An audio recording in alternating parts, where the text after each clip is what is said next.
Welcome to Aadya TV. నేను మీ journalist Arun. అంటే ఇప్పుడు రాష్ట్రంలోని మళ్ళా కులగణన విషయంలో ప్రభుత్వం ఎందుకు తగ్గింది అనే అంశాలను అడిగి తెలుసుకునే ప్రయత్నం అయితే చేద్దాం.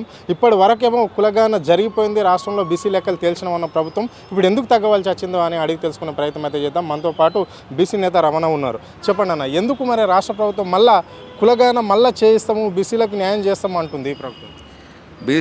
బీసీలో అధిక సంఖ్యలో ఉన్నారు కాబట్టి ప్రభుత్వం భయపడుతుందని నేను అనుకుంటాను. ఎందుకంటే 46.2.5% బీసీలు ఉన్నారు. కానీ ఎన్నికలు పెట్టి ఎక్కువ శాతం బీసీలకి కనుక ఇస్తే వాళ్ళు ఏదైనా డౌట్ చెందుతున్నారేమో నేను అనుకుంటున్నాను. అంటే మొన్నటి వరకు అయిపోయింది, బీసీ కులగణన చేసినాము, సర్వే చేసినాము అని చెప్పేసి ప్రభుత్వం చెప్పింది. పొన్నం ప్రభాకర్ కూడా మంత్రి, ఎవరు కూడా బీసీల మీద ఈ కులగణన మీద కావచ్చు, ఈ సర్వే మీద ఎవరు కామెంట్ చేయొద్దు అన్నాడు. దీన్ని ఎట్లా చూడాలి? ఇప్పుడు 2014లో మన సమగ్ర సర్వే అని చెప్పి చేసారు. ఆ సర్వే ఇంటర్నెట్లో పెట్టారు. ఈరోజు నెట్లో లేకుండా ఎందుకు పోయింది? మరి ఆ సర్వే ఏమైపోయింది? మరి ఇప్పుడు రేవంత్ రెడ్డి గవర్నమెంట్ వచ్చిన తర్వాత ఆ సర్వేని ఎందుకు బయటపెడతలేరు? కేవలం 2 పేజీలకి పరిమితం ఎందుకు అయింది? మొత్తం ఎందుకు పెడతలేరు? పెడితే తెలుస్తుంది కదా ఎంత ఉందన్నది. టోటల్గా మీ పాపులేషన్ ఎంత ఉంటుంది రాష్ట్రంలో బీసీలది? అదే 46.2.5 ఉంది ఈ రాష్ట్రం, తెలంగాణ రాష్ట్రంలో.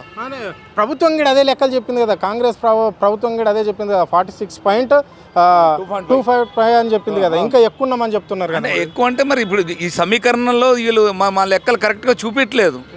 సమగ్ర సర్వేలో చూపించినప్పుడు మన లెక్కలు ఏవైతే బయట పెట్టాలి కదా, మరి ఎందుకు పెట్టలేదు? మరి ఈ ప్రభుత్వం కూడా పెట్టట్లేదు కదా. ఎందుకు పెట్టట్లేదు? అసలు పెడితే తెలుస్తుంది కదా. ఏదైతే మన నెట్లో పెట్టారో దాన్ని అదే చెప్తున్నారు వాళ్ళు కూడా. నెట్లో గూగుల్లో ఏదైతే సెర్చ్ చేస్తారో అదే చెప్తున్నారు వాళ్ళు.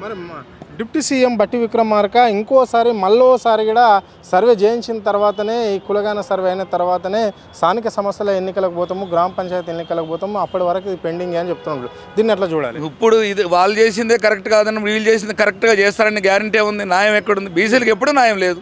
ఎప్పుడూ వెనకబడి తరగతులు కదా వెనకబడినే ఉంచుతున్నారు. ఎక్కడ సరిగ్గా సర్వే చేస్తే సరిగ్గా లెక్కలు బయటకు వస్తాయి. ఈ లెక్కలు బయట రాని ఎలా తెలుస్తుంది? అంటే ఇప్పుడు మొన్న జరిగిన సర్వే మీద మీ స్పందన ఏంటి? అంటే డోర్ టు డోర్ చేసినామని చెప్పేసి కాంగ్రెస్ గవర్నమెంట్ అంటుంది, దాన్ని మీరు స్వాగతిస్తున్నట్లన్నా? లేదు స్వాగతించాలి. మొన్న వచ్చింది వాళ్ళు ఏంటంటే ఒక డోర్ కూడా అంటించిపోయారు, మళ్ళీ వచ్చారు, ఏం అడగలేదు. ఏంటి ఎందుకు అడగలేదు అన్నది అడగలేదు. నేనే అడిగాను వాళ్ళని, ఏమన్నా అంటే లేదు అంటించి పొమ్మన్నారు, తర్వాత వస్తానన్నారు. ఏంటో అర్థమే కాలే. ఈ సర్వేకి అసలు రూపకల్పనే లేదు. Okay, right. ఇప్పుడు కామారెడ్డి డిక్లరేషన్, బీసీ డిక్లరేషన్ అని చెప్పేసి రాహుల్ గాంధీ చెప్పడం అనేది జరిగింది, ఇక్కడ ముఖ్యమంత్రిగా చెప్పడం జరిగింది. అంటే 42% మాత్రమే ఇక్కడ ఇచ్చిన తర్వాతనే ఎన్నికలు జరుగుతాయి అంటున్నారు కదా, అది అవుతుందని అనుకుంటున్నారా ఈ రాష్ట్రంలో మీరు? ఏమో న్యాయం జరుగుతుంది అనేది గ్యారంటీ లేదు. ఇచ్చి చూడమనండి ఫస్ట్, అప్పుడు మేము దాని గురించి మాట్లాడదాం. అది ఆ బీసీలకు న్యాయం జరిగినప్పుడు కదా అని చెప్పడానికి ఉంటుంది. ఇంతవరకు ఇస్తానని చెప్పి మాటలు మాత్రం శిలాపాలకులకి, వేదికకి, సన్మానాలకి, ఉపన్యాసాలకి మాత్రమే పరిమితం అవుతుంది తప్ప ఎక్కడ కాగితాల ప్రకారం ఎక్కడ లేదు. ఓకే, సో ఇప్పుడు కాంగ్రెస్ పార్టీ అధికారంలోకి వచ్చి 14 నెలలు అయిపోయింది. 14 నెలల నుంచి బీసీలకు ఇస్తానా ఏ ఒక ఆమెనా నెరవేరిందా ఈ రాష్ట్రంలో? లేదు. బీసీలో చూడండి, ఏ ఫెడరేషన్, బీసీ ఫెడరేషన్ కానీ చైర్మన్ నియమించారా ఇంతవరకు? ఏ సబ్ కులాలు ఫెడరేషన్ నియమించారా? ఎక్కడ లేదే. రజకులు కానీ, కుమ్మరి కానీ, కమ్మరి కానీ, నాయబ్రాహ్మణులు కానీ ఎక్కడ ఫెడరేషన్ నియమించారా? మరి ఎక్కడ న్యాయం జరుగుతుంది బీసీలకి? ఆల్రెడీ ఇప్పుడు నామినేట్ పదవులలో కొంతమందిని నియమించింది కదా. అంటే బీసీలతోటే మాకు రాజ్యం వచ్చింది, రాజ్యాధికారం వచ్చింది, కాంగ్రెస్ పార్టీ రాష్ట్రంలో గెలిచిందన్న ముఖ్యమంత్రి మినిమం నామినేట్ పోస్టులన్న బీసీలను తీసుకున్నాడా? ఎక్కడ తీసుకోలేదుగా. మీరు చూడండి, ఎక్కడన్నా ఆయన నామినేట్ పదవులు ఎక్కడిచ్చారన్నది ఏది? అసలు ఎంతవరకు న్యాయం జరిగింది? ఏది వెనకబడిన తర్వాత వాళ్ళకి ఏదో మేజర్గా ఉన్న వాళ్ళకి తప్ప, బీసీల్లో కొన్ని మేజర్ కులాలకే తప్ప అట్టడుగున కులాలకి ఎక్కడిచ్చారు? బీసీల్లో ఇవ్వలేదు ఇంతవరకు. చూడండి ఎక్కడ నామినేట్ పదవులు ఇచ్చారు, ఏ ఫెడరేషన్కి ఇచ్చారు, ఏ డైరెక్టర్కి ఇచ్చారు చూపించండి. లేదు కదా ఇంతవరకు. 14 నెలల్లో నియమించడం లేదు. సో ఇప్పుడు దాదాపుగా బీసీల కులాలు ఎన్ని ఉంటాయి ఈ రాష్ట్రంలో?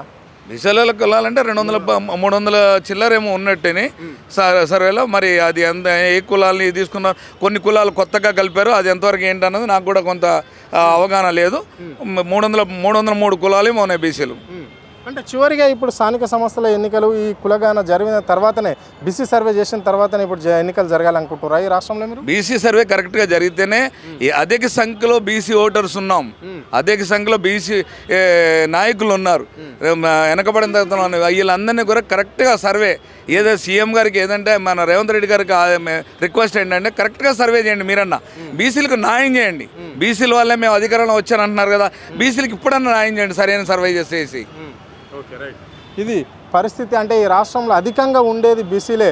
దాదాపుగా 55% ఉన్న బీసీలను ఓన్లీ కేవలం 46%కే పరిమితం చేయడం ఏంటి ఈ ప్రభుత్వం అని చెప్పేసి రమణ ప్రశ్నించడం అనేది జరిగింది. ఇప్పటికైనా పోయేది ఏం లేదు. స్థానిక సంస్థల ఎన్నికల్లో బీసీలకు అధికంగా కాంగ్రెస్ పార్టీ ఏదైతే కామారెడ్డి డిక్లరేషన్లో 42% ఇస్తున్నదో బీసీలకు వాటా, స్థానిక సంస్థలలో ఆ వాటా వచ్చే వరకు మేము పోరాటం చేస్తాం మీ ప్రభుత్వంతోనే అని చెప్పేసి ఆయన స్పష్టంగా చెప్పడం అనేది జరిగింది. ఇప్పటికైనా నిన్న బట్టి విక్రమార్క చెప్పిన దాన్ని మేము ఒప్పుకుంటాం, ఓకే మార్చి ఏప్రిల్ అన్న కానీ పోయేది ఏం లేదు, 2 నెలలే కాబట్టి మాకు ఇబ్బంది ఏం లేదు. సో కానీ లెక్కలు మాత్రము కంపల్సరీ తేలాల్సిందే, బీసీలకు జరగవలసిన న్యాయం జరగవలసిందే. సబ్బండ కులాలు ఉంటాయి బీసీల, కొన్ని వందల కులాలు ఉంటాయి బీసీలలో, కాబట్టి వాళ్ళకి అన్యాయం చేయొద్దు అని చెప్పేసి ఆయన స్పష్టంగా చెప్పడం అనేది జరిగింది. ఇదే రీతిగా ప్రభుత్వం పోతే మాత్రం రానున్న రోజులలో కాంగ్రెస్ పార్టీని బొందబెట్టడం తప్ప ఖాయం అని చెప్పేసి ఆయన చెప్పడం అనేది అయితే జరిగింది. కెమెరా పర్సన్ రవితో అరుణ్, ఆద్య టీవీ, హైదరాబాద్.